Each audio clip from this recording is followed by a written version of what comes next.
un petit mot pour... donc, je suis Colline Housset, présidente de l'association du groupe Affaires internationales de Sciences Po Alumni, et je voulais juste remercier donc Céline Mas d'avoir accepté donc de nous consacrer un petit peu de temps pour nous parler donc de l'impact du Covid sur les femmes dans le monde.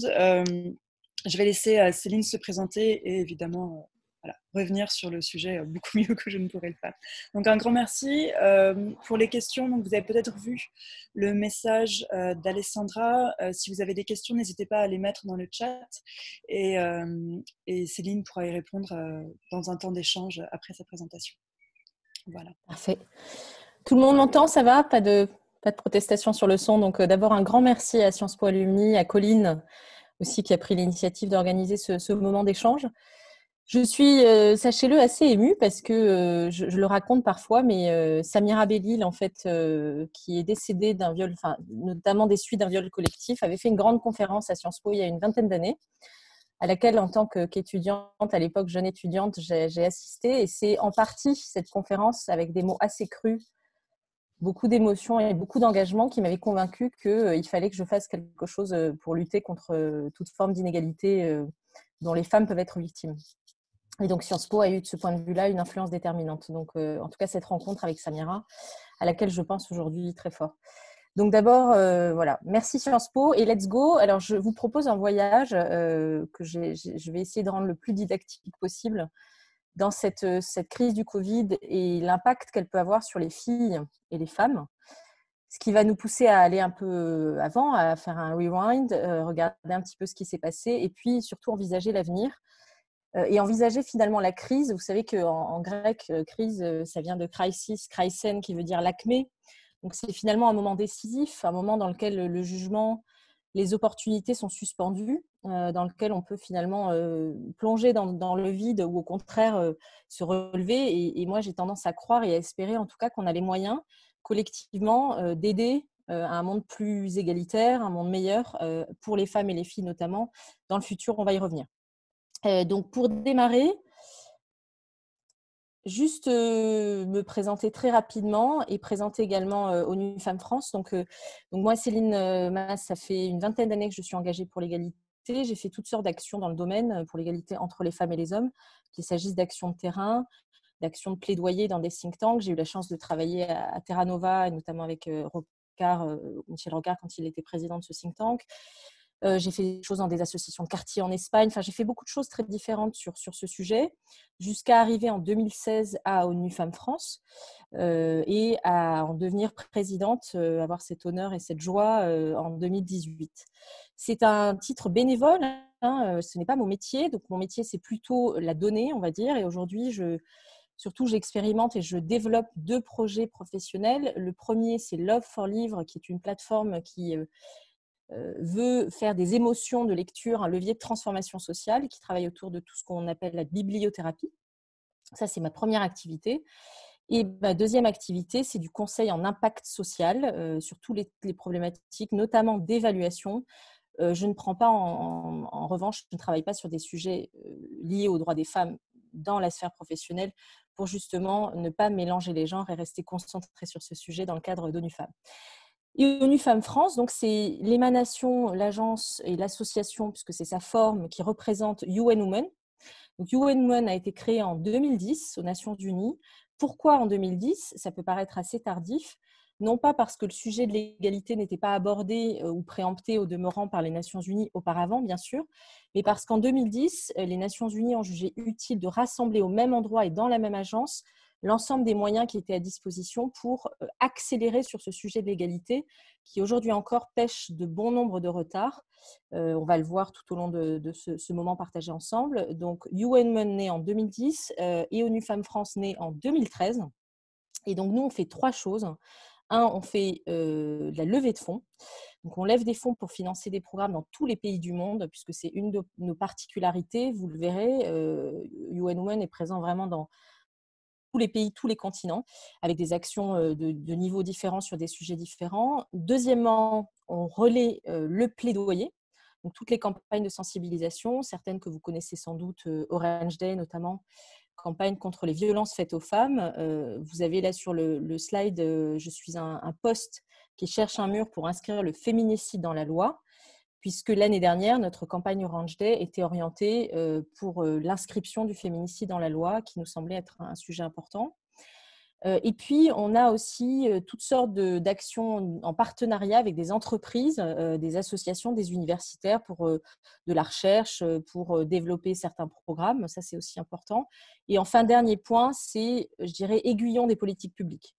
On est là pour essayer d'orienter modestement, mais avec des données assez solides, vous verrez que c'est une de nos marques de fabrique, les politiques publiques en faveur de l'égalité entre les femmes et les hommes. Ça, c'est tout ce que l'on fait. Et donc, on est aujourd'hui à peu près 200. Des bénévoles pour la plupart et une petite équipe. Je salue d'ailleurs sa directrice exécutive Fanny Benedetti qui est peut-être présente ce soir, en tout cas voilà, qui anime cette équipe de Nu Femmes France et puis tous les bénévoles et merci à eux parce que sans eux, on ne serait pas là très clairement. Donc merci infiniment. Aujourd'hui, j'avais envie de vous parler de cette crise du Covid selon trois temps. D'abord, revenir très rapidement sur ce que j'appelle régulièrement le fil des femmes du monde. Parler des impacts de la crise, en particulier de 3 impacts principaux, et puis parler du monde d'après et s'interroger finalement sur ce monde d'après qui est, pour tout vous dire, une expression que je n'aime pas trop personnellement parce que je la trouve assez peu signifiante pour embrasser finalement la complexité face à laquelle on est confronté aujourd'hui. Et donc, est-ce que ce monde d'après pour l'égalité sera un monde nouveau, un nouvel Eldorado pour être un peu provocatrice, ou est-ce qu'au fond, on repart aux essentiels et on repart malheureusement à une situation d'injustice et d'inégalité? On va le voir. Ce que j'appelle le fil des femmes du monde, c'est que bien souvent, quand on s'intéresse à la question, on peut avoir certains stéréotypes. On peut considérer que certains territoires sont plus avancés en matière d'égalité, que certains pays ont atteint l'égalité réelle. En réalité, ça n'est pas vrai. Il y a quelque chose qui lie les femmes et les filles du monde et que toutes les données convergentes montrent de manière très évidente. C'est une communauté de destin, une histoire partagée qui est marquée quand même par l'androcentrisme, l'inégalité et l'injustice. Et c'est un constat, je ne suis pas uniquement là guidée par mon émotion, mon sentiment d'humanité. Ce sont des données, encore une fois, très factuelles. Et de ce point de vue-là, je voudrais aussi, d'une certaine manière, m'insurger contre un stéréotype ambiant assez répandu, qui est qu'au fond, certains pays seraient beaucoup plus évolués que d'autres en matière d'égalité. En fait, ça n'est pas le cas. C'est-à-dire qu'il y a des pays, effectivement, qui sur certains domaines sont beaucoup plus avancés que d'autres. Mais il y a d'autres pays, on parlait souvent du Rwanda ces dernières années par rapport à l'égalité politique, qui sont très, très avancés sur d'autres domaines. Donc, tout ce qui est stéréotypes géographiques, je dirais, sont à bannir en matière d'égalité entre les femmes et les hommes. Aujourd'hui, sur la planète, on évalue environ, selon l'OMS et l'ONU, justement, 103-105 hommes pour 100 femmes. Donc, il y a a priori un petit peu plus d'hommes que de femmes sur 7,7 milliards d'habitants sur la planète. Il se trouve que cette donnée a tendance à s'accentuer parce que, notamment en Chine et en Inde, les avortements sont de plus en plus nombreux et que la pression faite aux femmes et puis aussi la pression faite sur la naissance des filles crée un phénomène assez inquiétant, je dois le dire, et qui est relevé par l'OMS notamment et l'ONU en faveur de la naissance d'hommes. En tout cas, à retenir légèrement plus d'hommes que de femmes sur la planète. Et pourtant, comme je le disais, à ce jour, on ne peut dire qu'aucun pays n'a atteint l'égalité réelle. Tous les pays, en fait, sont vecteurs ou porteurs d'inégalités sur des domaines différents, bien sûr, et pas tous au même niveau et au même endroit. Je voudrais vous montrer aussi un film très court qui illustre le fait que ce sujet, il est très ancien, bien sûr, la lutte pour les droits des femmes, et qu'il y a eu de nombreuses étapes qui nous conduisent à cette crise aujourd'hui du Covid en 2020, qui se sont succédées. C'est un film donc signé UN Women.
Assembly of the United Nations.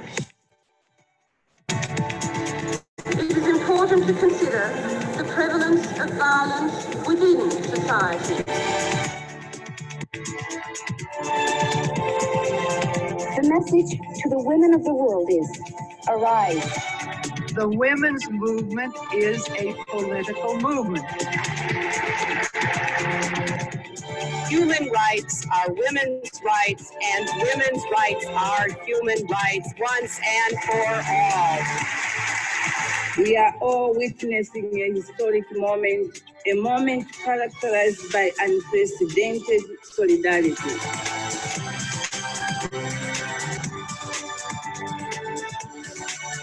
Today, you have adopted a landmark resolution. We have decided to establish UN Women. We are the first generation with the possibility to fundamentally change power relations between men and women. Together, we must turn this picture into a reality. Empowering women, empowering humanity, picture it.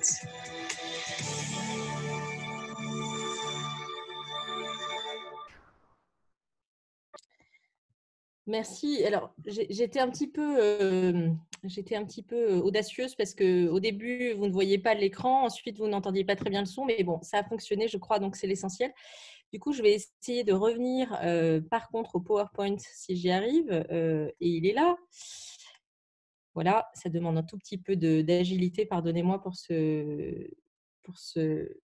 Hop, ça devrait fonctionner.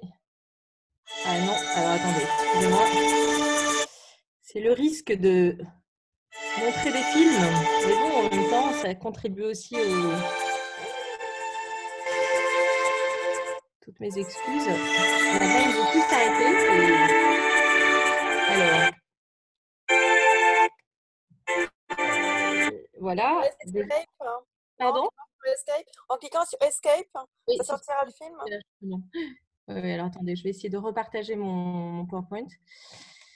Normalement, si j'ai bien fait Escape. View options au-dessus, alors Escape. Ok, en tout cas, j'y suis arrivée, c'est l'essentiel. Et donc, du coup, vous avez vu sans doute dans ce film, à un moment donné, où Hillary Clinton, en fait, dit, et elle fait un discours très, très important, elle dit, en fait, les droits des femmes sont des droits universels.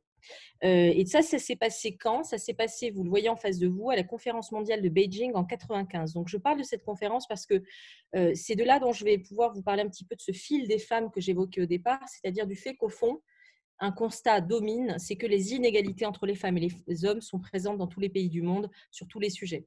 Cette conférence de Beijing, c'est la 4e conférence mondiale pour les droits des femmes organisée donc par ONU Femmes, après une conférence à Mexico, à Copenhague et à Nairobi. C'est une conférence importante parce que d'abord, elle se passe dans un temps géopolitique du monde où le multilatéralisme est à son point culminant. Elle se passe après la chute du mur de Berlin. Il y a une très forte pression des activistes. On a près de 30 000 activistes à Beijing pour que, au fond, des mesures politiques en faveur des droits des femmes très avancées soient adoptées.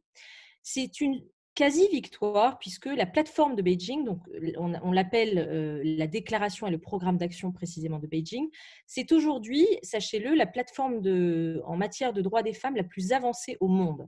C'est-à-dire qu'il y a eu vraiment sur ce secteur-là, dans ce sujet-là, un avant et un après Beijing.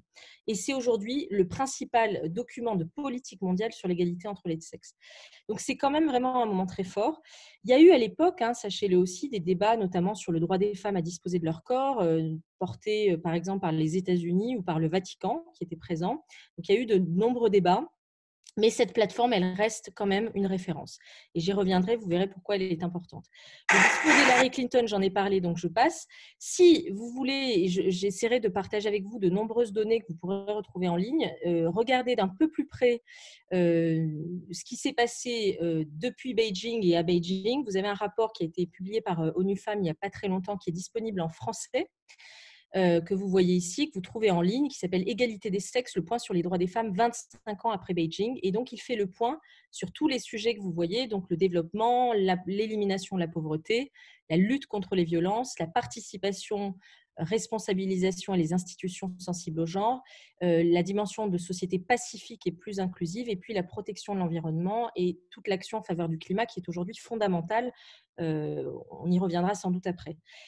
Et ce rapport, et c'est ça que je voulais, là où je voulais en arriver par rapport aux données, il montre que même si il y a eu des progrès depuis Beijing, donc depuis 25 ans, en matière d'égalité, par exemple, il y a eu 131 pays depuis Beijing qui ont promulgué 274 réformes juridiques et réglementaires en faveur de l'égalité, notamment en faveur des luttes contre la violence. Il faut savoir qu'avant Beijing, la lutte contre les violences faites aux femmes était très peu judiciarisée.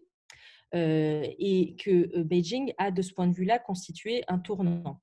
L'éducation pour les filles a progressé globalement depuis Beijing. On a aussi des datas sur la mortalité maternelle qui ont baissé.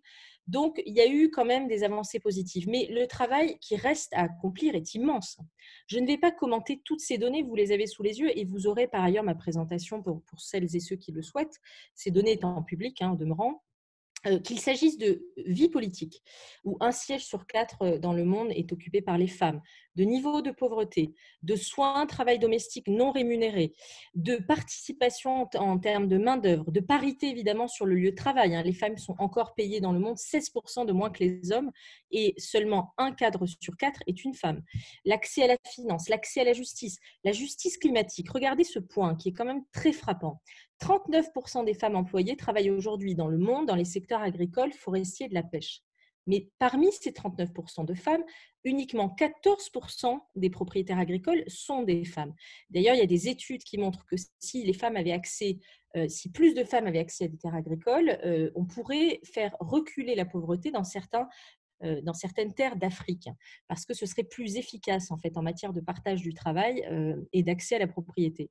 En matière de santé, 190 millions de femmes, par exemple, n'ont pas utilisé une méthode contraceptive en 2019 parce qu'elles n'y ont pas accès. Bref, vous voyez que sur tous ces domaines, on a quand même encore des inégalités très fortes. Et ça, c'est une des particularités de l'ONU, c'est d'avoir des données, j'y reviendrai, dans tous les pays du monde et souvent au plan global.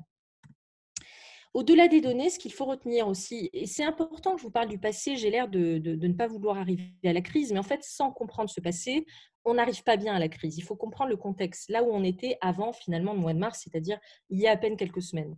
Et au-delà des données, les obscurantismes aujourd'hui se renforcent et doivent être combattus. Sur les droits des femmes, il faut être très clair. À chaque fois que l'on progresse, à chaque fois que les voix s'élèvent, à chaque fois que l'indignation nous gagne et que les obscurantistes le sentent, ils reviennent et ils reviennent d'autant plus fort. Et on a évidemment deux figures pour nous éminentes à l'ONU. Antonio Guterres qui a fait un très beau discours en mars 2020 en disant qu'au fond, pardon, parfois certaines ressources sont en anglais parce qu'elles existent en anglais, que c'est plus juste de les laisser dans leur langue originelle. En disant le pouvoir en fait ne se donne pas, il se prend et il faut push back, donc pousser, repousser les pushbacks, c'est-à-dire ceux qui veulent nous repousser. Et à droite, parmi mes idoles, je n'emploie pas souvent ce mot, mais je dois dire que c'est vraiment une de mes idoles, Phumzile Mlambo-Ngcuka, qui est la directrice exécutive d'ONU Femmes, qui dit au fond, quand les femmes sont unies et déterminées, elles sont inarrêtables, mais on doit vraiment se lever pour essayer de repousser les obscurantismes. Je vois des personnes dans le chat, je vous laisse peut-être, Colline, m'indiquer ce qui se passe, parce que je ne sais pas si techniquement ça fonctionne, mais s'il y a des soucis, n'hésitez pas à me le dire. Très bien. Et donc là, voyez, donc c'est important de comprendre ce qui s'est passé avant cette crise. Et 2020, c'était une grande année, c'est quand même une grande année, mais pour d'autres raisons. En principe, et là je vous ai mis, je ne commenterai pas dans le détail, mais toute la feuille de route qui devait nous amener finalement à au 25e anniversaire de la déclaration et du programme d'action de Beijing, jusqu'à ce fameux forum Génération Égalité qui devait se tenir à Mexico en mai et à Paris en juillet, qui aura lieu en 2021, j'y reviendrai. Et donc, on avait pendant tous ces mois de l'année un certain nombre de moments de rendez-vous politiques et sociétaux autour des droits des femmes.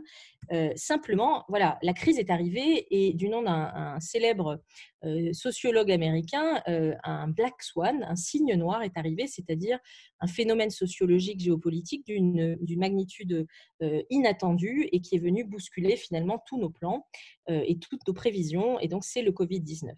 Donc, j'arrive au Covid-19. On pourrait évidemment, deuxième temps de mon intervention,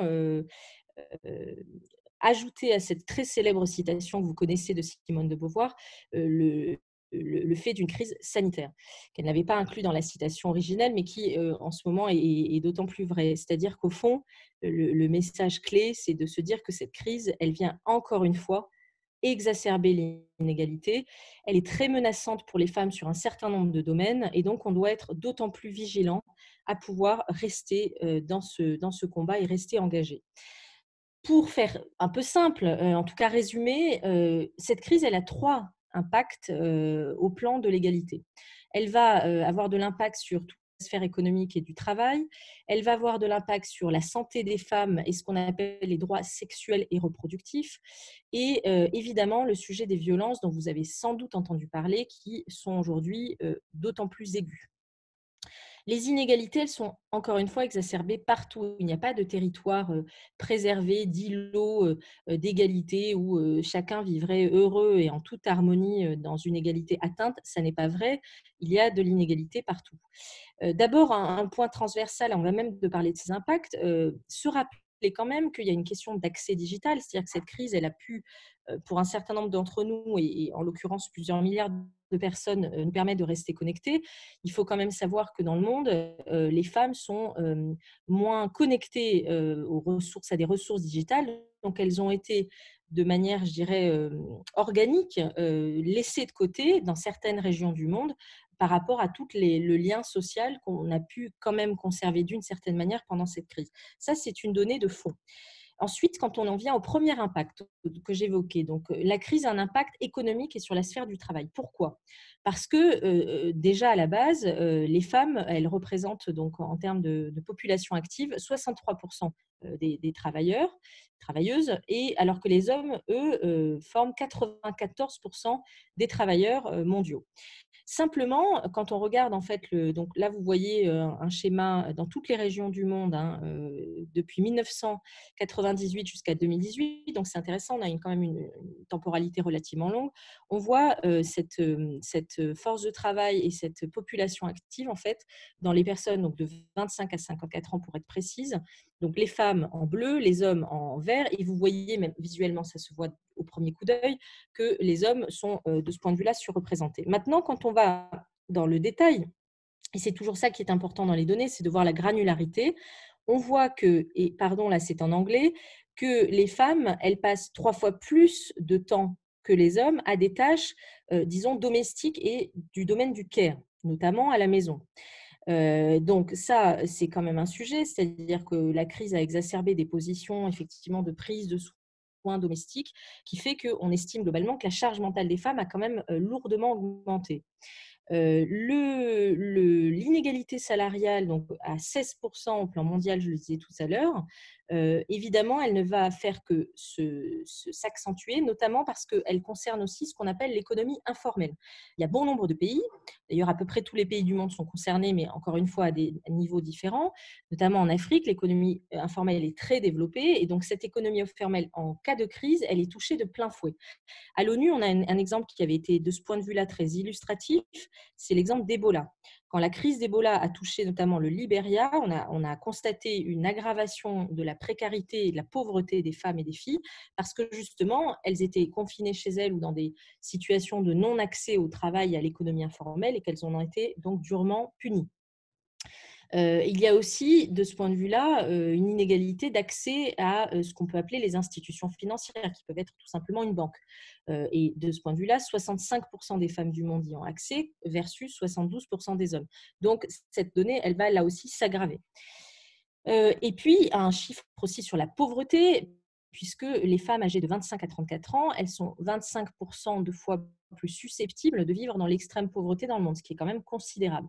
Donc là encore, la crise va aggraver ce chiffre et va générer de l'insécurité alimentaire et plus de précarité dans la majorité des régions.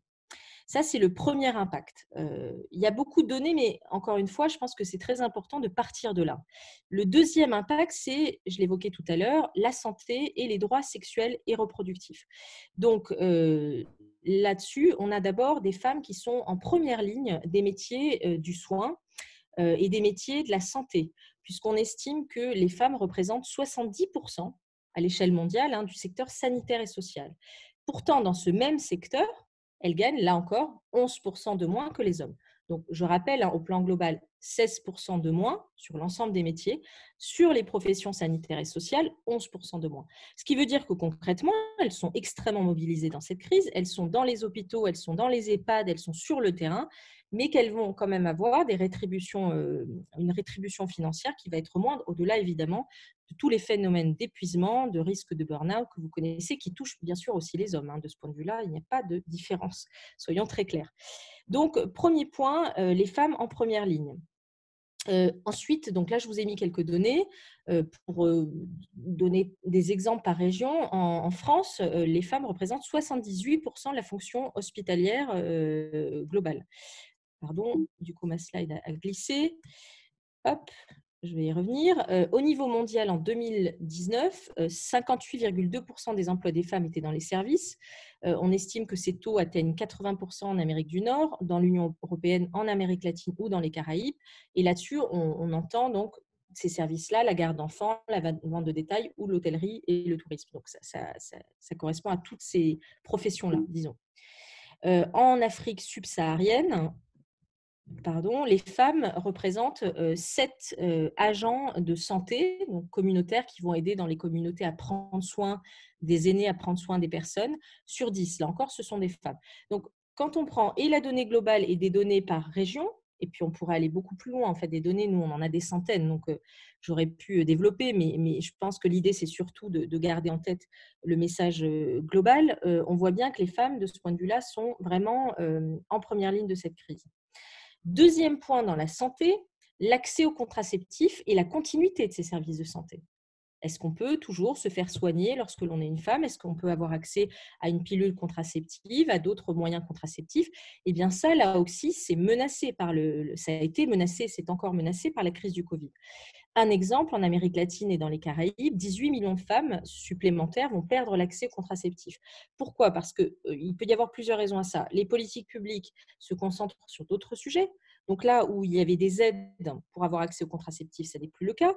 Parce que les femmes ne peuvent pas avoir accès, pour les plus précaires d'entre elles, c'est encore pire, à un médecin, à des soins, parce qu'elles ne peuvent pas se payer aussi une santé. Nous, on a la chance de vivre dans un pays qui, malgré des imperfections, nous prodigue quand même un soin de santé publique de grande qualité versus d'autres pays où là, c'est vraiment, si j'ose dire, la jungle et les femmes, de ce point de vue-là, vont encore une fois écoper d'une situation extrêmement tendue. Un dernier point sur la santé, que je trouve extrêmement important parce qu'on l'entend un peu moins, c'est ce sujet de la prise en compte en fait, des femmes dans les équipements de santé, dans la fabrication des équipements et dans les traitements. Quand je parle de prise en compte des femmes, de quoi parle-t-on?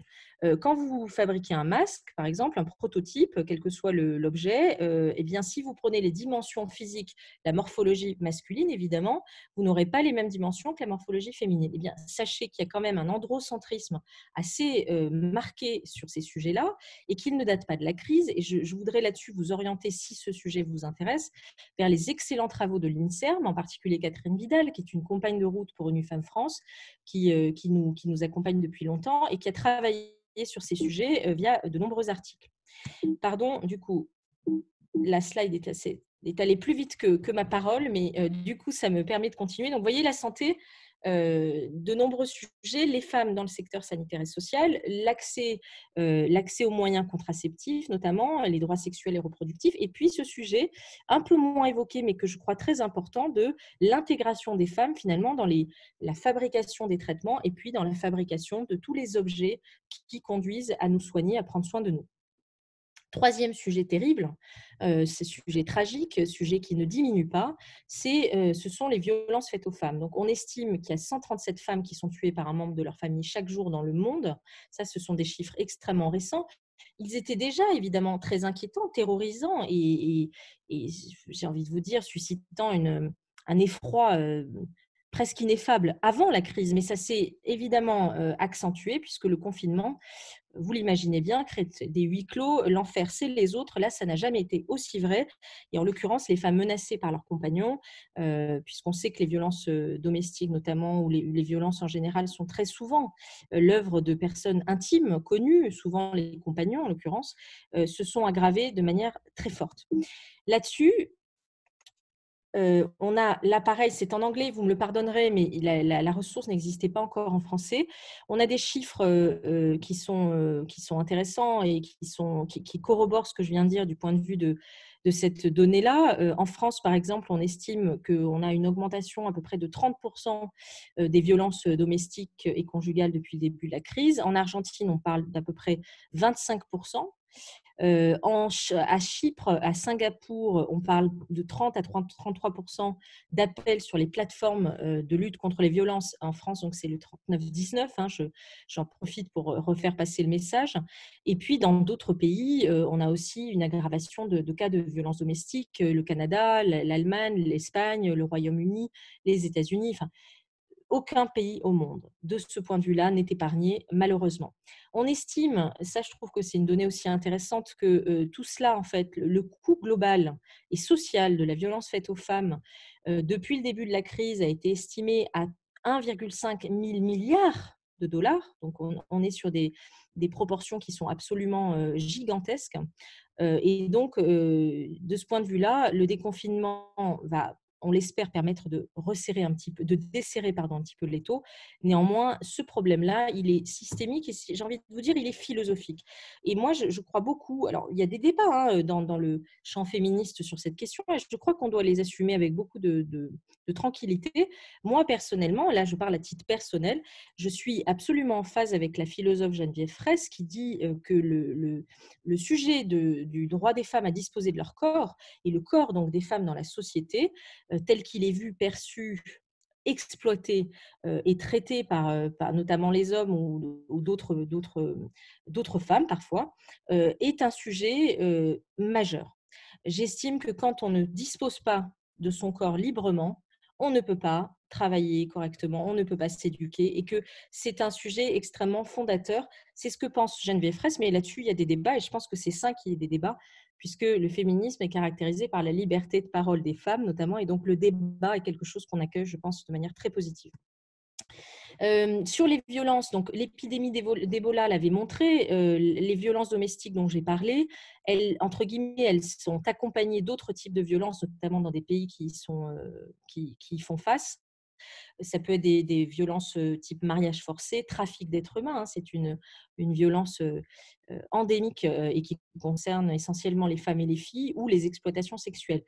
À noter aussi, une autre forme de violence qui a lourdement augmenté, c'est le revenge porn. Vous savez, donc cette pratique qui consiste à poster, à rendre public sur des réseaux sociaux des vidéos sexuelles ou intimes pour se venger ou pour faire du mal à autrui, en l'occurrence des femmes. Et donc, il y a beaucoup de victimes de ce phénomène et 90% donc, sont des femmes selon des chiffres. Et en France, il y a eu quelque chose d'atroce pendant la crise, c'est des comptes Snapchat et Telegram qui s'appelaient Ficha et qui diffusaient sur les réseaux sociaux des contenus intimes de filles, souvent mineures. Donc ça a été aussi un phénomène très lourd, d'autant plus que les études montrent que pendant la crise, la consommation de contenu pornographique, notamment pendant le confinement, a augmenté de manière très substantielle. Donc, comme là, j'ai essayé de le résumer rapidement, mais ces impacts, qu'ils soient sur le monde du travail, sur la santé et les droits sexuels et reproductifs, ou qu'il s'agisse de violences faites aux femmes, ils sont exacerbés évidemment pour les femmes qui sont en position plus vulnérable. On parle là de femmes précaires, les sans-abri, notamment, vous savez que les sans-abri vivent aussi des choses absolument atroces avec des violences quotidiennes, des menaces, elles sont obligées de se terrer. Enfin, la situation des sans-abri est absolument terrifiante et d'autant plus pour les femmes. Les femmes en situation de handicap sont toujours aussi doublement, triplement touchées par des crises de cette nature. Et puis, bien sûr, les femmes migrantes et réfugiées. Nous, on intervient notamment en Jordanie, en Syrie, dans des camps de réfugiés. Et en ce moment, avec la crise, encore une fois, les difficultés s'accumulent et s'exacerbent à partir d'une situation qui est déjà très difficile. Donc là, j'ai été, et je ne m'en excuse pas puisque je ne fais que traduire. Moi, je suis un passeur, j'estime avoir joué de ce point de vue-là un rôle de passeur d'informations et de données pour nous éclairer collectivement avec toutes les personnes engagées sur ce sujet. Bon, quand on énumère ces données telles que je viens de le faire, c'est assez glaçant. Le constat est glaçant et c'est terrible. C'est terrible que l'humanité puisse être touchée en son cœur de cette façon-là, puisque là, on parle à peu près de la moitié de la population mondiale, et quand bien même il s'agirait de 10 individus, ce serait tout aussi révoltant. Mais là, on est vraiment face à une pandémie, face à un phénomène qui est l'inégalité, qui sont les injustices que les femmes subissent, pandémique, c'est le cas de le dire. Mais néanmoins, et c'est ça que je veux dire, c'est qu'il y a de l'espoir. L'espoir, c'est l'engagement. Et l'engagement, que l'on fasse des grandes choses, des petits gestes, que l'on ait des pensées très bienveillantes qui déjà peut-être créent un monde meilleur dans un cercle restreint, ou que l'on soit extrêmement ambitieux à l'échelle mondiale, c'est sans doute aujourd'hui collectivement en tant que citoyens la plus belle chose que nous ayons à partager et à faire valoir pour que les choses changent. Cet engagement, évidemment, nous, pour ONU Femmes, et c'est ce que j'essaie d'illustrer, mais c'est toujours un travail collectif, j'y reviendrai, il prend plusieurs formes. Il prend la forme de 5 champs d'action prioritaires. Aujourd'hui, c'est ce sur quoi on va travailler concrètement. Donc ONU Femmes au plan mondial, pour que cette crise ait les effets les moins néfastes vers les femmes et les filles. D'abord, lutter contre la violence de genre. Ça, c'est un sujet majeur pour nous, c'est un de nos axes de travail réguliers. Élaborer des plans de protection sociale et de relance économique, puisqu'on a aussi une compétence technique chez ONU Femmes, donc on est capable de travailler sur l'élaboration de politiques publiques. Veiller à ce que et là-dessus, d'ailleurs, je ne l'ai pas dit au début, mais j'ai la chance d'être membre du HCE, qui a peu ou prou aussi un rôle très technique en fait dans l'évaluation des politiques publiques et dans la recommandation pouvant conduire à leur élaboration. Troisième point, on veille à ce que les populations soutiennent et appliquent un partage équilibré de la charge de travail en matière de soins. Veiller aussi, quatrième point, à ce que les femmes et les filles participent à la planification des interventions, à la prise des décisions, parce que ça, on est assez peu parlé. Mais effectivement, quand on veut élaborer des politiques publiques ou des mesures, des programmes qui soient favorables aux femmes et aux filles, ou en tout cas qui prennent en compte leurs besoins spécifiques à minima, c'est quand même important qu'il y ait une diversité dans les groupes qui élaborent ces programmes et que les femmes aussi soient représentées.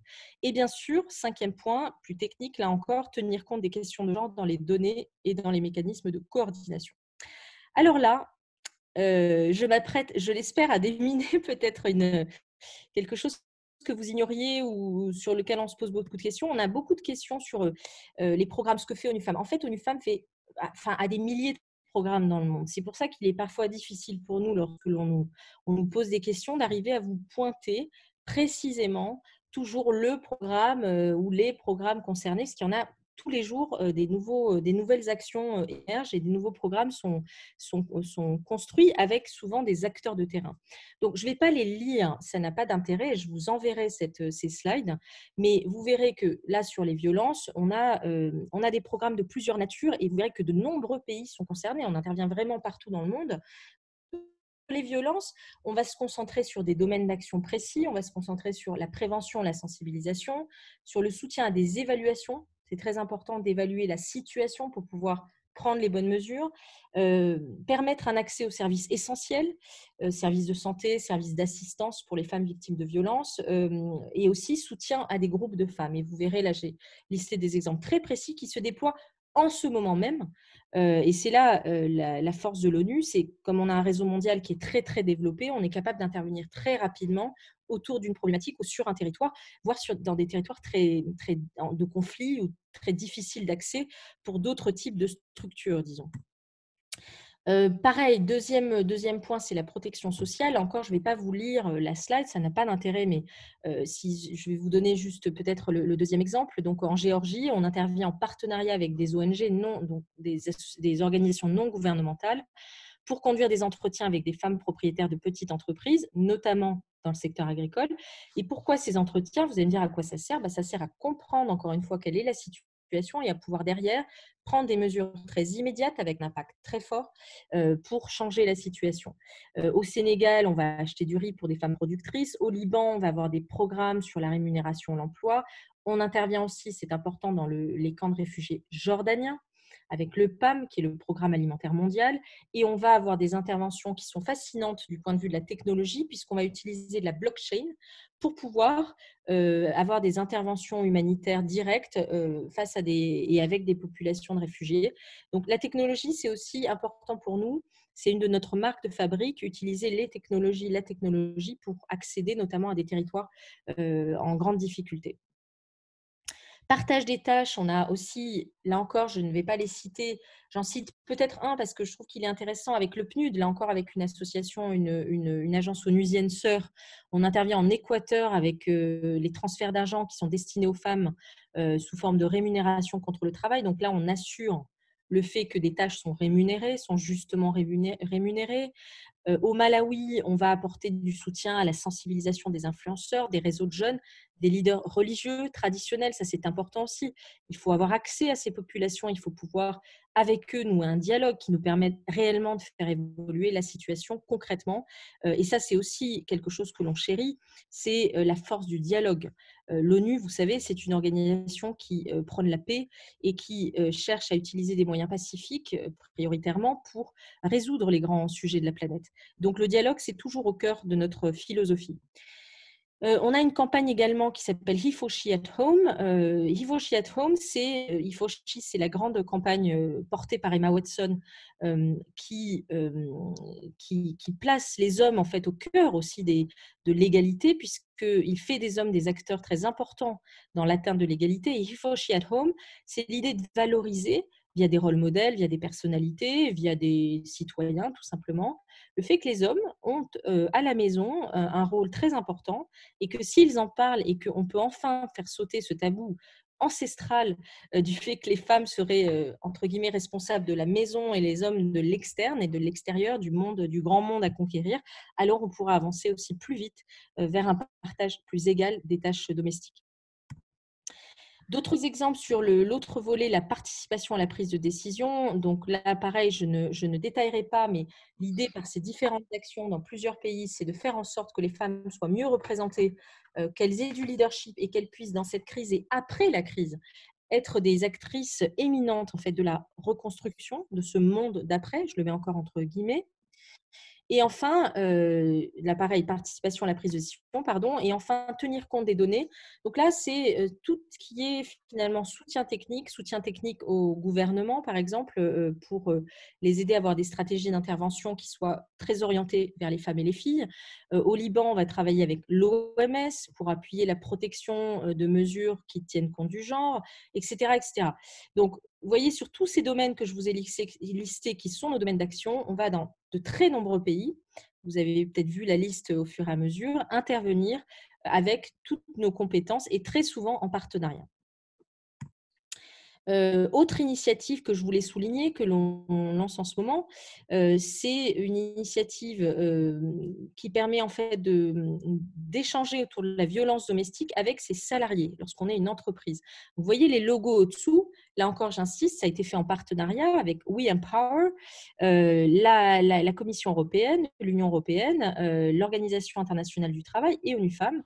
Et donc ces conférences se tiennent sous la forme de webinars. Il y en a eu une très récemment et vous trouverez, donc vous avez le lien. Et sur ce site, d'ailleurs, We Empower, en fait, c'est une plateforme qui est destinée beaucoup aux entreprises et qui leur permet de trouver toutes sortes de ressources, de signer aussi une charte pour pouvoir développer en interne, en fait, plus d'égalité entre les hommes et les femmes. Si je vous le dis très rapidement, c'est un grand programme de conduite du changement. Donc, voilà pour l'intervention, nos interventions et ce que l'on fait en ce moment. Alors, évidemment, dit comme ça peut paraître un peu docte, voilà ce que l'on fait, mais vous aussi, vous pouvez faire beaucoup de choses. C'est pour ça que je donnais ces exemples, parce que l'ONU est fait d'énormément de bénévoles. Donc, une des premières choses que vous pouvez faire, c'est vous engager avec nous et avec d'autres associations, parce que moi, j'ai vraiment à cœur la coopération et donc je salue aussi tout le travail qui est fait par toutes nos associations sœurs en France. Il y en a de très nombreuses que j'aime beaucoup et dont j'admire le travail. Mais en tout cas, si le monde vous voulez que ce soit votre terrain de jeu, venez, on a beaucoup de besoins et vous serez les bienvenus. Le monde d'après, dernière partie de mon intervention, j'espère que ce n'est pas trop long, je vais essayer d'accélérer un petit peu. Donc, qu'est-ce qui se passe dans ce monde d'après et comment est-ce que l'on peut, face à tout ce que j'ai pu énumérer, réagir, construire et être positif et favoriser cette égalité réelle que l'on appelle de nos voeux. Donc, d'une part, premier point très simple, renforcer notre engagement. Renforcer notre engagement parce que les conservateurs reviennent à la charge et que cette crise, évidemment, elle va favoriser un discours qui va être porté par un certain nombre d'acteurs sur, bon, c'est bien beau tout ça, mais maintenant, l'égalité, c'est moins notre priorité. Concentrons-nous sur d'autres sujets, restaurons la croissance et les femmes et les filles, on verra après. Donc, il faut rester extrêmement vigilant. Je dirais même qu'il faut presque radicaliser un peu plus nos positions parce que sinon, on perdra beaucoup de terrain. Et puis, agir, on va voir comment. Donc, c'est ce que je vous disais là. Attention au retour des sexistes et conservateurs en tout genre. J'ai bien sûr retenu cette citation dans le journal allemand conservateur Die Welt. Espérons que ce mauvais moment fera clairement comprendre aux derniers que les professeurs de médecine, de chimie et de biologie sont infiniment plus importants que ceux des études de genre. Bon, ça n'est qu'un exemple parmi des centaines, malheureusement, mais il est assez révélateur, sous forme ironique, sous forme un peu légère, badinage. On fait croire au fond que ce sujet des femmes ne serait qu'un sujet consommateur d'argent, d'abord d'argent public, ce qui est absolument faux, puisque les fonds publics dédiés à l'égalité dans le monde sont infinitésimaux par rapport à tous les autres sujets de politique publique. Et puis, c'est dangereux parce que, vous savez, c'est ce qu'on appelle en anglais l'inception. Et quand vous avez une idée comme ça qui vous rentre dans la tête, ça peut convaincre un certain nombre de gens, alors que le besoin des filles et des femmes, il est vital et il est très important. Donc, nous, on va poursuivre nos programmes chaque fois qu'on aura les moyens de le faire pour pouvoir préparer l'après. C'est pour ça que j'en viens à mon moment de levée de fonds, parce que c'est important. Si vous souhaitez donner un peu d'argent, donner de votre temps aussi, c'est très bien. Et si vous avez un petit peu d'argent, mais même 1 euro, c'est important, tout est important, n'hésitez pas. Nous, en ce moment, on a un appel aux dons et je me permets vraiment de le dire parce que sans ces moyens financiers aussi, on ne peut pas développer de programme de terrain. Donc, c'est très important. Et si vous pouvez le faire, eh bien, je vous en remercie de tout cœur d'avance. Enfin, en tout cas, elles vous en remercient, les filles et les femmes que vous allez pouvoir aider. Au-delà du don, agir, moi je pense qu'on est rentré dans un moment de nos sociétés où la question, c'était plus tellement est-ce qu'on a conscience qu'il y a un problème, bien que c'est utile de rappeler les données, mais plutôt comment est-ce qu'on peut agir et avec quel impact.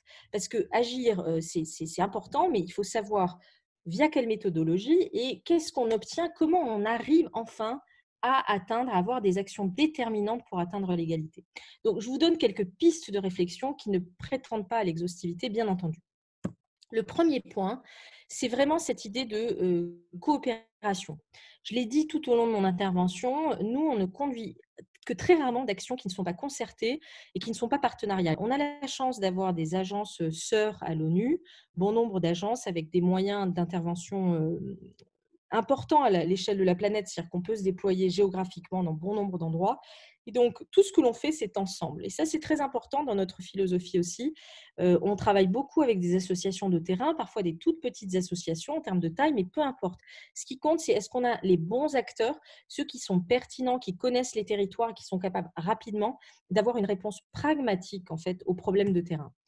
Deuxième point très important, les données. Vous avez vu, il y en avait d'innombrables dans ma présentation. Alors, c'est un peu ma déformation professionnelle, mais au-delà de ça, sans données, c'est une culture onusienne très partagée, aucune action n'est viable. C'est dans notre culture. Il y a même un sujet dans le droit des femmes qu'on appelle la visibilisation des données. C'est-à-dire qu'il faut d'abord, d'une part, être en mesure de récolter des données. Ça n'est pas possible techniquement dans tous les terrains du monde. Ce n'est pas toujours très facile de récolter les données. Les méthodologies ne sont pas toujours homogènes. ça, c'est le premier point. Et deuxième point, une fois qu'on a des données solides et robustes, il faut pouvoir les communiquer. Parce que, là, je reprends, je change un peu de casquette, mais lorsqu'une personne est consciente d'une donnée et qu'elle lui fait confiance, ça peut changer son comportement. C'est ce qu'on peut appeler le behaviorisme. Je fais des raccourcis, mais vous comprenez, je pense. Si vous êtes une femme victime de violence et que vous êtes consciente, d'abord que malheureusement, il y en a beaucoup autour de vous, et que par ailleurs, il y a une donnée qui vous prouve que vous pouvez faire appel à des services publics pour vous aider à vous en sortir, vous allez plus faire appel à ces services publics. Ça va changer votre comportement. Donc les données, c'est important. Et à l'ONU, on y tient. On a aujourd'hui 54 indicateurs qu'on appelle sexospécifiques qui permettent de mesurer sur tous les sujets de la planète, je vais y revenir juste après, l'état de l'art en matière d'égalité entre les femmes et les hommes. On reconnaît très honnêtement, c'est très transparent dans notre rapport, c'est ce rapport-là dont je vous parle, il est après, pardon, je vous montrerai après, que ces données, certaines sont très solides, elles ont été collectées avec des méthodologies robustes, et puis d'autres ne le sont pas encore. Et on travaille chaque jour à ce que ces données s'améliorent. En tout cas, l'ONU et ONU Femmes, c'est la plus grande base de données mondiale pour les droits des femmes. Et tout ça, vous le trouvez dans un site que je trouve remarquable, que je vous conseille vivement d'aller voir, qui s'appelle dataunwomen.org, qui est encore uniquement en anglais, vous nous pardonnerez. Mais là-dessus, vous pouvez trouver et fabriquer vous-même vos tableaux de bord sur tous les sujets d'égalité, où en sont les progrès par rapport aux droits des femmes. C'est vraiment très bien fait et c'est extrêmement intéressant d'aller sur ce site. Autre idée en fait pour le monde d'après, les ODD. C'est une idée qui vous appartient aussi, ça n'est pas une idée propriétaire, enfin elle est propriétaire onusienne, mais elle est utilisable, elle est au contraire destinée au grand public, aux entreprises, aux institutions, les objectifs de développement durable. Donc qu'est-ce que c'est ? Il y a 5 ans, en 2015, a été adopté un agenda 2030 pour atteindre sur 17 sujets que vous avez maintenant en face de vous, des objectifs pour améliorer finalement la planète, pour un monde meilleur. Ce n'est pas le monde d'après, c'est le monde meilleur, mais c'est pas mal aussi le monde meilleur. L'objectif 5, égalité entre les sexes, c'est celui qui est dédié à l'égalité des genres, mais le sujet des femmes et des filles, il est transversal, c'est ce qu'on appelle la transversalisation des ODD, à tous les autres sujets. C'est-à-dire que si je prends le 8, travail décent et croissance économique, bien entendu, il y a dedans des sujets liés à l'égalité entre les femmes et les hommes. Et pourquoi ça, c'est une feuille de route ? Parce que, en fait, chaque ODD fixe des objectifs et qu'il y a bon nombre d'entreprises qui aujourd'hui se servent et de structures qui se servent des ODD pour, si vous voulez, sculpter leur feuille de route stratégique. On a tout un mouvement qui s'appelle Business for Inclusive Growth, qui a été constitué au moment du G7. C'est 34 multinationales, et ces multinationales, elles s'inspirent très directement des ODD pour tenter, sur ces sujets-là et dans leur secteur d'activité, d'améliorer les choses. Donc, les ODD, c'est une feuille de route. C'est le rapport dont je vous parlais tout à l'heure, traduire les promesses en action, qui est extrêmement intéressant, qui vous permet, vous, à votre échelle, dans votre entreprise, dans votre organisation, de vous donner des objectifs pour la planète et pour l'égalité entre les femmes et les hommes. Et enfin, dernier point, c'est le Forum Génération Égalité. Avant que je donnerai aussi quelques minutes la parole à Pascal Braque. Tiens, peut-être Pascal, avant de parler du forum, je vais peut-être te céder la parole maintenant, puisque nous avons la chance d'avoir en ligne donc Pascal Braque, qui est l'éminente vice-présidente partenariat d'ONU Femmes France, qui est aussi présidente de Grandes Écoles au féminin, de Femmes et Sociétés. Excusez-moi pour la présidente de Grandes Écoles au féminin, de Femmes et Sociétés, et qui va, elle, je tenais à ce qu'elle puisse vous parler quelques minutes d'un sujet qu'elle développera très bien. C'est tout ce qui est secteur de la finance et qu'est-ce que le secteur de la finance peut faire pour les droits des femmes. Voilà, quelques minutes, Pascal, je pense que c'est intéressant que tu nous fasses ce zoom. Et pendant ce temps-là, je fais une micro-pause avant de vous retrouver pour la fin de l'intervention.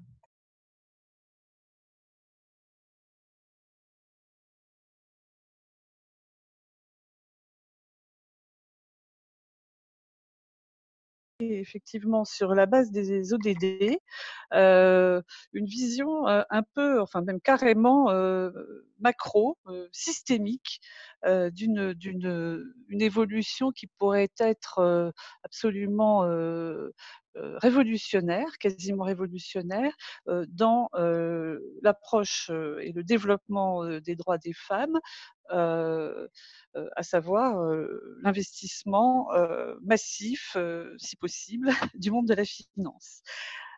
Comme Céline vous l'a expliqué, sur la base des 17 objectifs du développement durable, il a été mis en évidence au-delà de l'objectif numéro 5, cette transversalité du genre.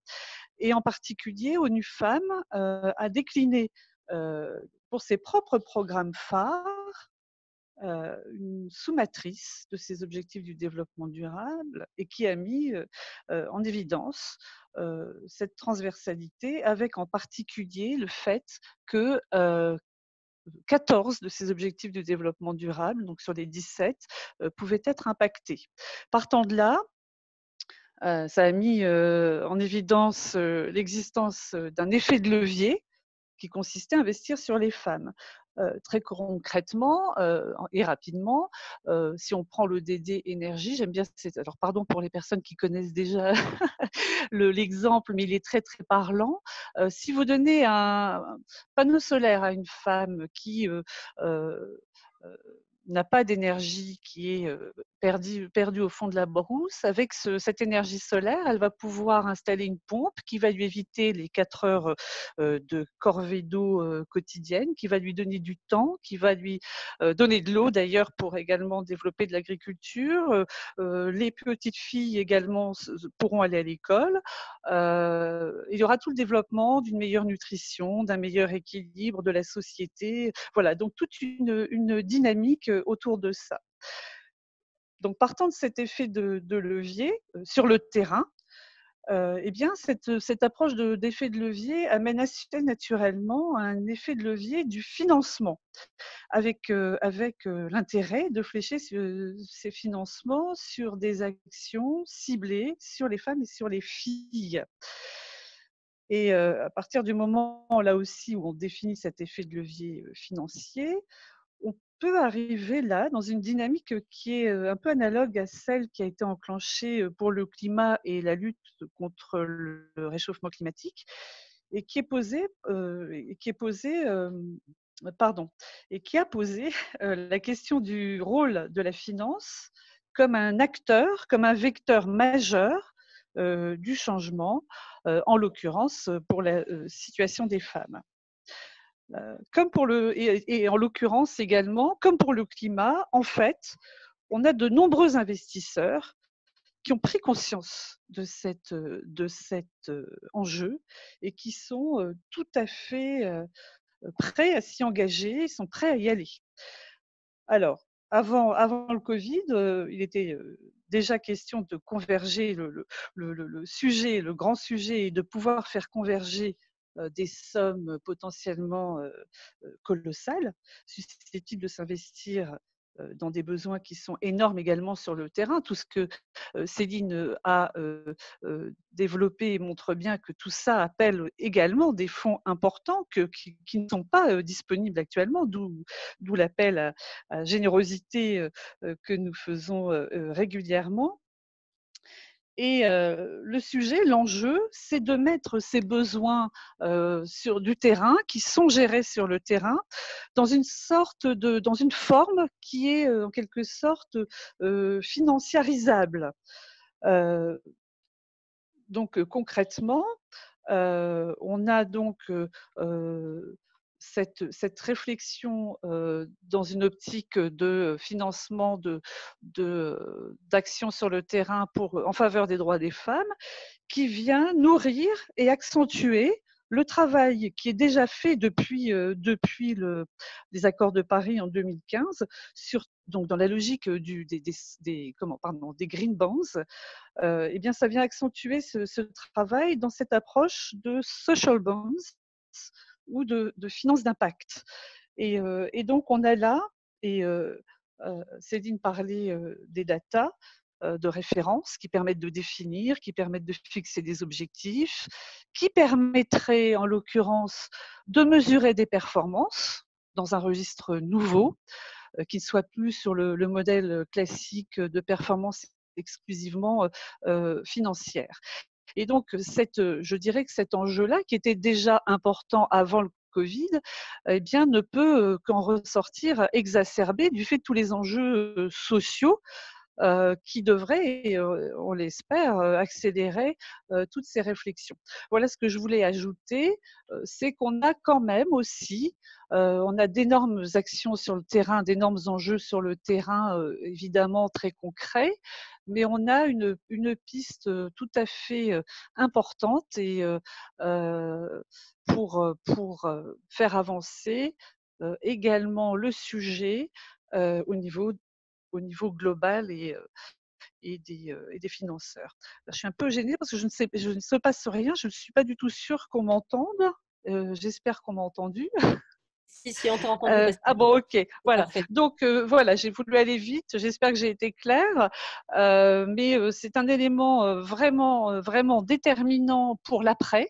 Il l'était avant le Covid, il est encore plus après le Covid, avec ces ODD en feuille de route, en quelque sorte, y compris pour la finance. Ces ODD également en matrice de lecture, qui pourront, on l'espère, changer les choses.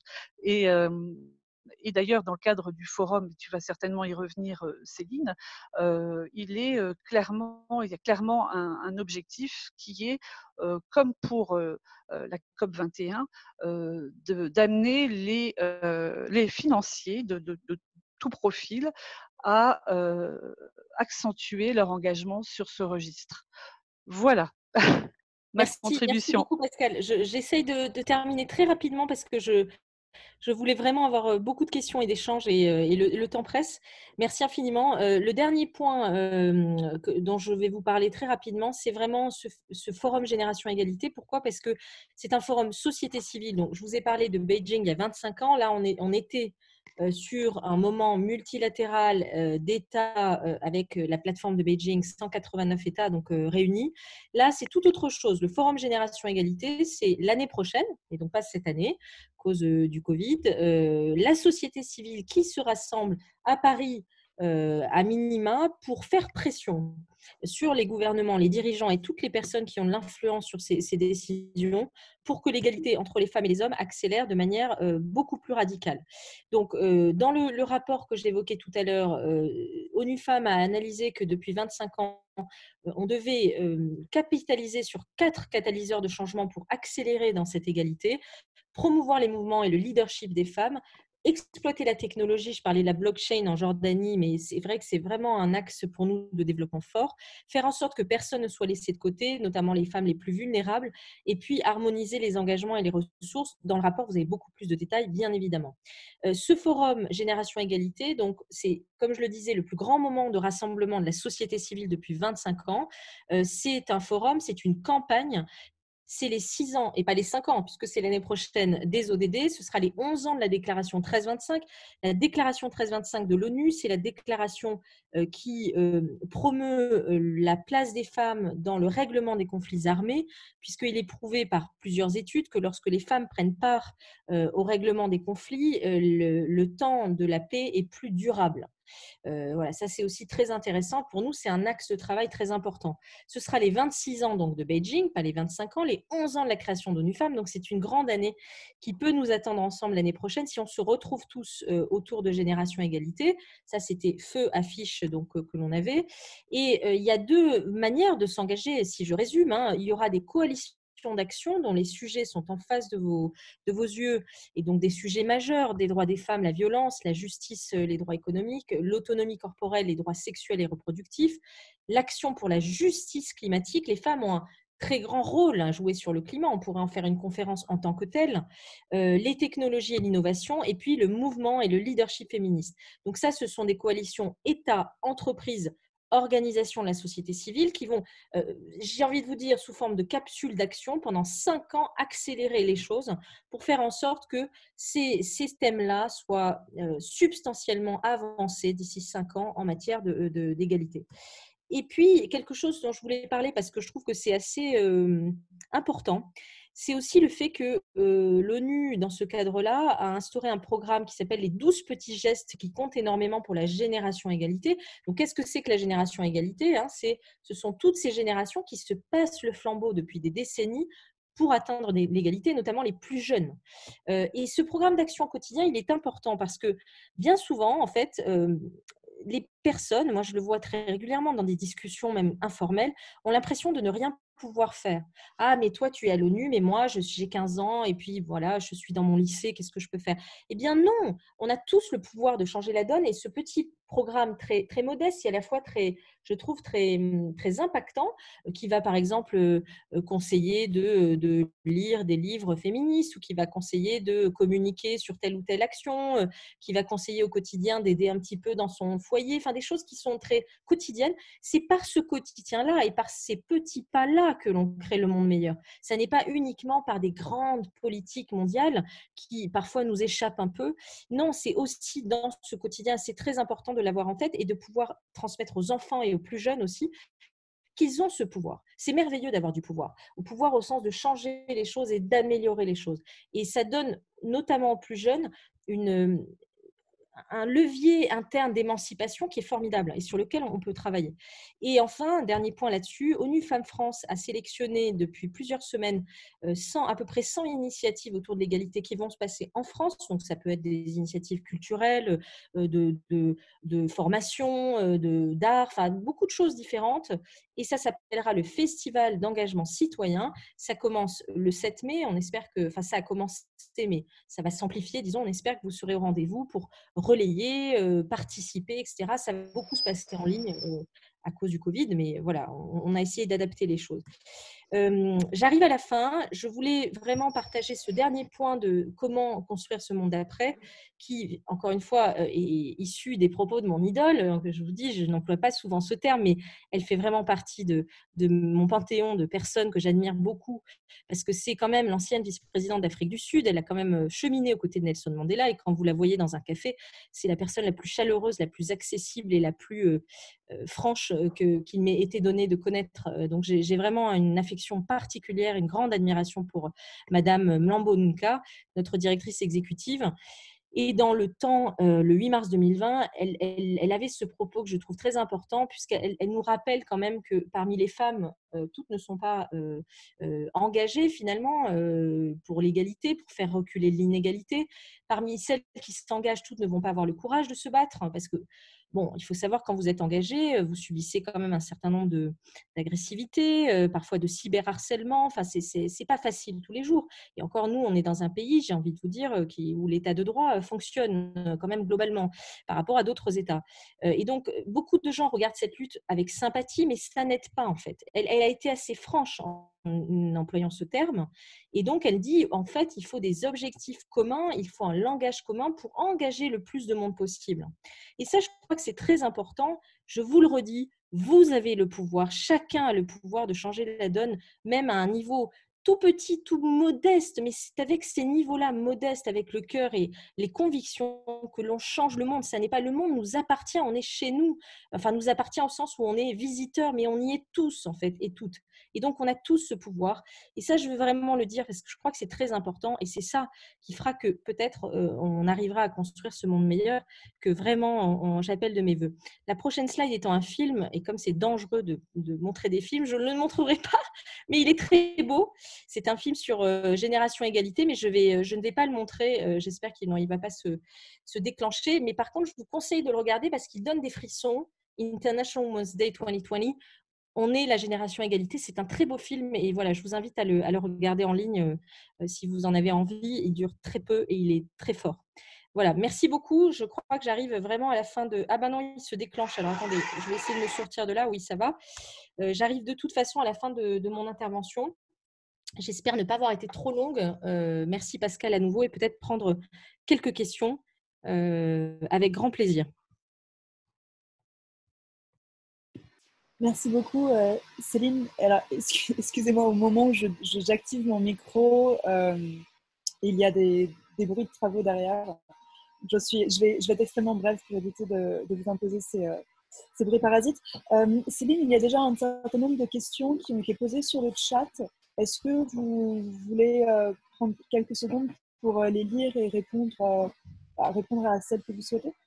Oui, oui, ou sinon vous pouvez, peut-être que vous les avez, parce qu'il faudra que je remonte beaucoup plus. Oui, Peut-être alors, que vous pourriez me. Oui, bien ça vous sûr. va de les partager? Alors, Très bien.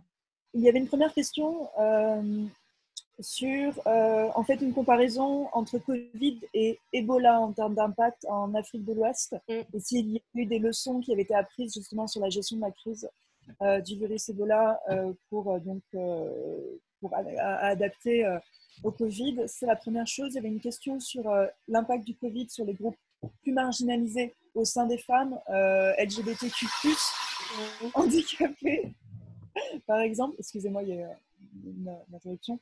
Encore une fois, une autre question aussi sur cette double peine, femmes âgées et femmes en situation de handicap, notamment en ce qui concerne les violences. Une question sur l'impact de la crise sur les femmes travailleuses du sexe. La question des femmes âgées revient. En effet, il y avait des questions plus précisément sur ONU Femmes, que je vais peut-être pour l'instant mettre de côté. Et une question qui revient souvent sont les actions d'ONU Femmes en France également, et pas seulement à l'étranger. Voilà, ça c'est déjà un exemple. Voilà, peut-être cette première sac de questions et après Oui. je peux vous en donner d'autres. Très bien. Je commence par la fin. Donc, ONU Femmes en France, on n'a pas d'action, si vous voulez.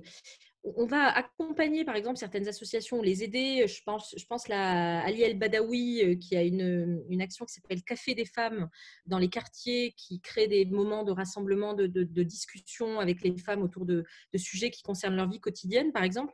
Là, on va aider cette association, lui donner des conseils, l'accompagner. Par exemple, ça nous arrive. Par contre, on n'a pas d'action au sens où on ne va pas, si vous voulez, remplacer d'autres associations sœurs qui, elles, ont des actions de terrain en France. Nous, notre sujet en France, c'est vraiment de parler des droits des femmes à l'international, comme on a essayé de le partager, j'ai essayé de le partager là, de lever des fonds pour des programmes et puis de faire du plaidoyer. Voilà, et donc c'est à la fois, c'est ce qui nous caractérise, c'est vraiment ce scope international, mais encore une fois, avec de l'accompagnement. Génération Égalité, le festival d'engagement citoyen, typiquement, c'est quand même mettre en valeur, visibiliser des initiatives qui se passent en France et dans les territoires francophones et leur donner, via notre véhicule de communication, plus de visibilité, d'ampleur, d'impact. Voilà pour répondre à cette question. Pour tous, la question des travailleuses du sexe, évidemment, les travailleuses du sexe, d'après les premiers chiffres dont on dispose, on n'a pas encore les chiffres consolidés, mais sont plus concernées et encore plus gravement atteintes par la situation de la crise. Violence, c'est terrible de ce point de vue-là. Donc, on a eu plutôt des échos des différents programmes de terrain, notamment certains qui travaillent avec les travailleuses du sexe ou qui ont des contacts avec elles, mais on n'a pas encore de données consolidées. Donc ça, je ne peux pas vous donner des éléments plus précis. Femmes plus âgées, donc les femmes plus âgées, elles font partie de ces populations qui, dans la sphère économique, sphère sociale, toutes les sphères, en fait, sont toujours un peu plus défavorisées encore. On le sait bien, notamment dans le monde du travail. Donc oui, là aussi, elles sont plus durement touchées par la crise, mais on n'a pas encore, sur cette population-là, de données consolidées. En ce qui concerne Ebola, donc c'est une crise où on était intervenu vraiment avec des programmes et on a les deux leçons qu'on a tirées d'Ebola. J'en ai évoqué une tout à l'heure, c'est que il faut absolument que les femmes soient dans les instances de décision, parce que ce qui s'est passé au moment d'Ebola, c'est que les décisions prises, notamment en matière de politique publique et d'intervention, ont été très androcentrées et que ça n'a pas pris en compte des besoins spécifiques des femmes. Et deuxièmement, c'est vraiment agir plus rapidement, et ça, je pense qu'on l'a fait là, avec des interventions immédiates sur l'économie informelle, parce que ce qui a été terrible au moment d'Ebola, notamment, et le fait que l'économie n'a pas été assez soutenue. On a énormément de femmes qui se sont retrouvées dans la très grande pauvreté. Et derrière, ça demande des programmes d'accompagnement de pré-crise, de post-crise, qu'il faut arriver à déployer. Sauf que c'est toujours pareil. Quand vous perdez le temps de la réaction, quand ce temps-là n'est pas utilement mis à l'œuvre, derrière, même si vous arrivez après avec des moyens, c'est plus compliqué de rattraper ce qui a été perdu, notamment parce que parfois, vous pouvez avoir des personnes qui meurent, des personnes qui sont dans des situations absolument terribles. Voilà, donc je dirais que c'est ces deux leçons-là en très rapide. Est-ce qu'il y a d'autres questions? Merci beaucoup Céline. Alors, je remonte un peu les questions qui ont été posées. Alors, il y avait une demande d'exemples de projets où le numérique apporte un support quantifiable sur la santé des femmes.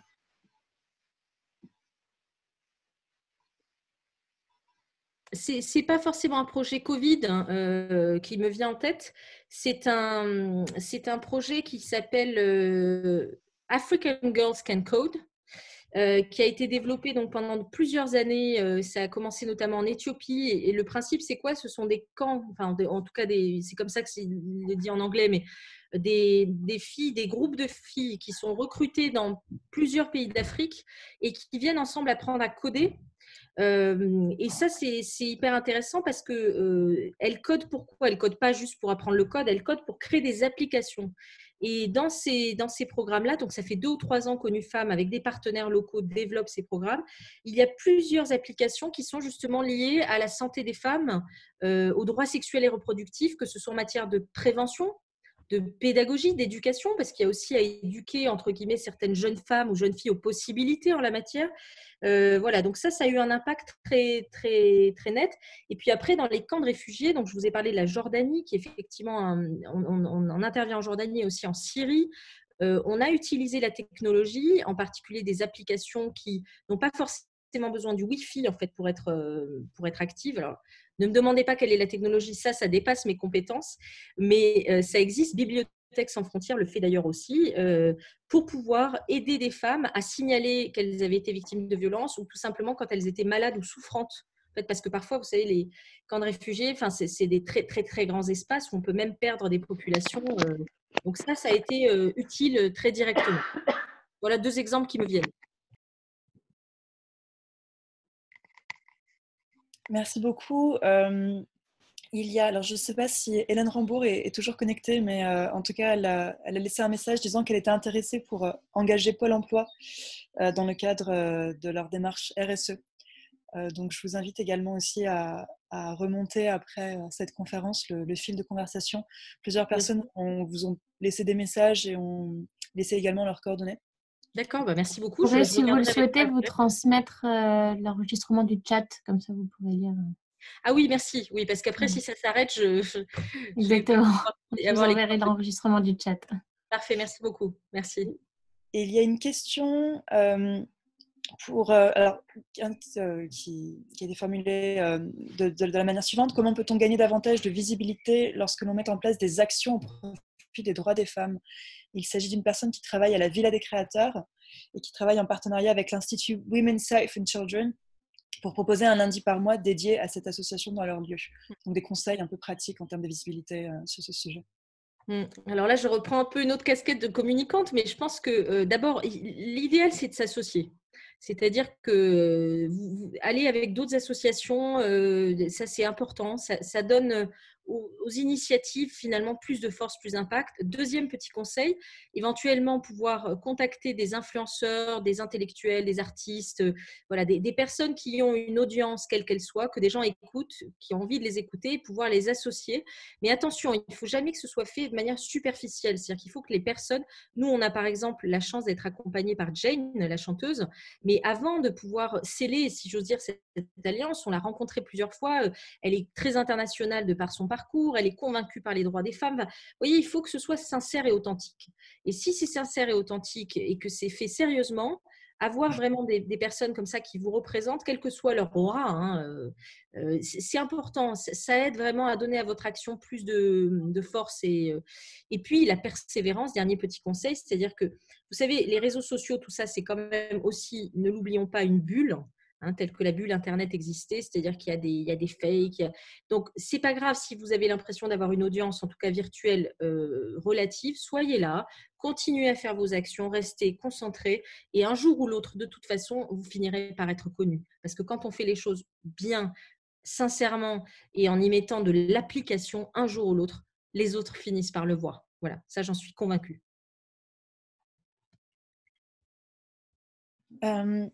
Merci Céline. Il y avait des questions sur où peut-on trouver toutes les informations sur la finance d'impact en matière d'égalité des genres?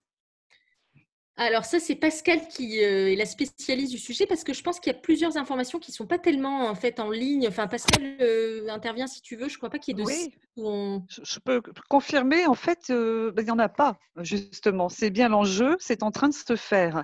D'où cet aspect un peu prospectif et on espère le plus rapidement possible. Mais en fait, les impacts sont plutôt contenus dans toutes les études qui sont faites par ONU Femmes et dont Céline a parlé. Et l'enjeu, justement, c'est de rapprocher ces réalités terrain pour pouvoir, ce que je disais tout à l'heure, les financiariser et les rendre utilisables dans des fonds d'impact. Voilà. Donc, pas de fonds d'impact à ma connaissance pour le moment. Enfin, pas vraiment de ressources, mais ça viendra parce que le sujet est Ah bien, on émergé. y travaille, bien sûr, oui, On oui, y travaille. absolument. C'est bien l'objectif, c'est d'arriver à faire entrer la question de ce qu'on appelle les gender lens investments dans le champ de vision des investisseurs. On a des investisseurs en matière de fonds de retraite, en matière d'épargne salariale, pour lesquels ça correspond exactement à leur à leurs obligations en matière d'investissement et en tout état de cause à leur, je dirais, à leur philosophie. Et donc ça va venir, ça va venir. Mais comme pour tout ce qui est social, c'est un peu difficile à modéliser en fait. C'est ça l'enjeu. Merci beaucoup, Pascal. Plusieurs questions sur les modalités pour participer au forum que vous mentionniez. Oui. Alors, pour simplifier, il y a deux modalités principales. La première, c'est que si vous êtes ou vous représentez une grande entreprise, un État ou une ONG, une organisation de la société civile, il va y avoir dans quelques semaines ou mois la communication du processus pour intégrer des coalitions d'action donc sur les 6 sujets que j'ai évoqués. Mais si vous ne pouvez pas entrer dedans pour une raison ou une autre, ça n'est pas grave parce qu'en fait, il y a autour du forum une myriade d'initiatives, soit qui sont sous l'égide d'ONU Femmes, soit qui sont société civile only, si j'ose dire, et qui vont émerger. Donc, vous pouvez vous-même, avec votre organisation, décider de lancer une action génération égalité dans les mois à venir. Donc, c'est quand même assez ouvert. Puisque, encore une fois, l'objectif, c'est que la société civile la plus large possible, avec streaming, tout ce qui va se passer à Paris, par exemple, va être diffusé dans toute la planète. Il va y avoir aussi des événements qui vont être interpays. J'en dis pas plus parce qu'il y a aussi des surprises à garder. Vous pouvez vous engager de cette manière-là. Voilà. Mais les coalitions, ce sera dans quelques semaines. On aura le modus operandi plus précis. Très bien. Avant de conclure, juste une dernière petite série de questions assez rapides, notamment sur les besoins en volontaires hommes. Ah Question importante. Tout à fait. La première chose. Deuxième question. Il y avait quelque chose, oui, c'était une question d'une personne qui travaille à la maternité des Lilas. Sur des chiffres concernant les grossesses non désirées et leurs diverses prises en charge, en particulier l'IVC dans le monde suite à la crise du Covid. Donc, si vous avez juste un lien, quelque chose. Et aussi, donc, plusieurs personnes nous ont demandé le PowerPoint de votre intervention. Bien sûr, oui, le PowerPoint, je le partagerai volontiers. Alors, je n'ai pas du tout les chiffres, les derniers chiffres là, sur les grossesses non désirées, mais ce qui est très sûr, c'est que, comme je le disais, par rapport à l'accès aux moyens contraceptifs, tout ça, c'est beaucoup plus complexifié. Donc ça, il faudra que je revienne vers la personne précisément. Je ne pense pas qu'on ait les chiffres consolidés à cet égard pour le moment. Navré. Et les volontaires hommes, ça, c'est un grand sujet. Donc, merci de l'avoir posé. Bien sûr qu'on souhaite avoir des volontaires hommes. On ne souhaite pas les forcer à nous rejoindre.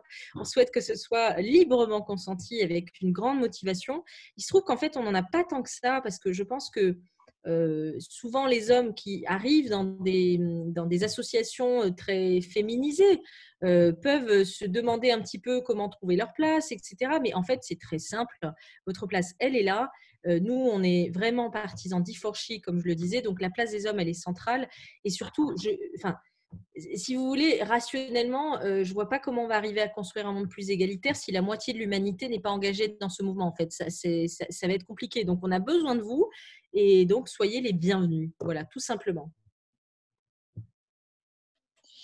Merci. Alors, et dernière question avant de conclure, sera sur quel impact a eu le confinement sur l'éducation des jeunes filles? Ont-elles eu un accès correct à l'éducation pendant le confinement, malgré les tâches ménagères qu'elles doivent parfois faire davantage que les jeunes garçons? Non, ça a baissé, ça a beaucoup baissé. J'ai plus la data précise, j'aime bien la précision en tête, mais je pourrais la retrouver. L'accès à l'éducation évidemment des jeunes filles a été menacé, notamment dans certaines régions du monde pendant la crise du Covid. Donc ça a baissé, ça a vraiment baissé de ce point de vue-là. Voilà, ça c'est très clair. Très bien. Je voulais dire une dernière chose pour conclure. Encore une fois, un grand merci pour votre temps, pour la clarté et l'aspect vraiment extensif de votre présentation. C'était passionnant et je pense que tout le monde était extrêmement intéressé. On a eu quasiment une centaine de personnes qui ont suivi la conférence. Donc je suis ravie et vraiment, je le fais pour les femmes. Je suis ravie d'avoir été avec vous. J'espère que voilà, ma voix peut vous donner envie de vous engager, peut vous intéresser au sujet, peut intéresser vos enfants. Enfin bref, voilà, je le dis de tout cœur, de tout mon cœur. Merci d'avoir été là. Et comme c'est la fin, je vais me permettre de lancer quand même mon film parce qu'il me plaît. Je vais le regarder et j'invite ceux qui veulent le regarder avec moi à rester ça dure 2 minutes. C'est un très beau film. Puis de toute façon, après, ça sera la fin de la conférence. Donc, merci beaucoup. Merci Colline, encore une fois. Merci Sciences Po Alumni pour tout ce que vous avez fait. Et à bientôt, à très bientôt. Je lance donc le film. Juste avant de commencer, on m'a demandé le lien vers la campagne de dons. Oui, bien sûr, il est dans le PowerPoint, mais je vais bien entendu vous le redonner après, bien sûr. Et pour les participants, voilà, si vous souhaitez mettre en contact avec Céline, Sciences Po Alumni ce fera l'intermédiaire, donc n'hésitez pas à rester en contact. Merci. Avec plaisir, je regarderai le chat aussi. Enfin bon, voilà, on va communiquer encore. Ça n'est pas la fin, ça n'est que le début. Merci beaucoup. À bientôt. Prenez soin de vous.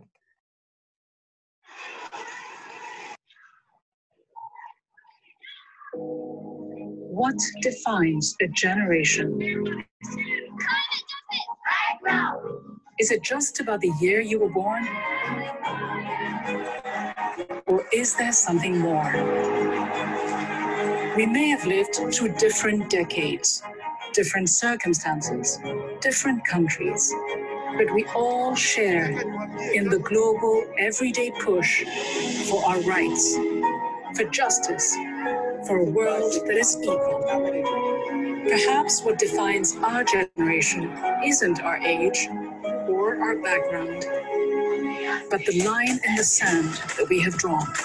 We take to the streets to speak out against discrimination, and we work tirelessly behind the scenes. We stand up for peace. We are fed up with the war and economic justice. We start with a statement and watch it become a movement. We have come a long way, but the fight isn't over, and our rights are still under assault. It is time to take action. Let us be the wake-up call the world needs. The eyes of all future generations are upon you. Be the first, the youngest, the best. And then make sure no one is left behind. When someone tries to silence you, raise up your voice. Let us wage a global struggle. Change everything, or change just one thing. As long as you do something, whether you're new to changing the world or have been in the fight for a long time. Each knows exactly why we are here. We are all together, united for gender equality. And the future we create for women and girls is up to all of us.